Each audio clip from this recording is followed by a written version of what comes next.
How to delete Instagram chat from both sides permanently. Hi everyone, this is Kate and welcome back to another video, and in today's video we will learn how we can delete Instagram chat from both sides permanently. So without further delay, let's get started with this video. First of all, you need to open up Instagram application in your mobile device and make sure that you are logged into your account. So after that, open up your DM, that is your direct messages section, by tapping on the message icon at the top right corner of your home page. Now here you have to open the chat where the message that you want to remove.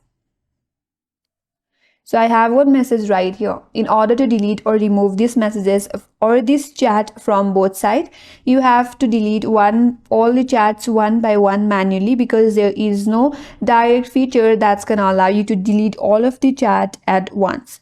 So you have to do that manually one by one. Tap and hold on the chat. After that, from this menu bar, all you have to do is tap on the Unsend. Confirm it by tapping on Unsend again, and with that the chat will be deleted from the both sides.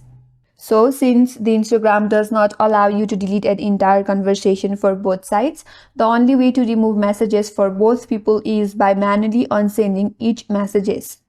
And that's all for today's video. Hope this video was helpful, and if you are new to our channel, consider subscribing. Thank you for watching and stay tuned for more videos.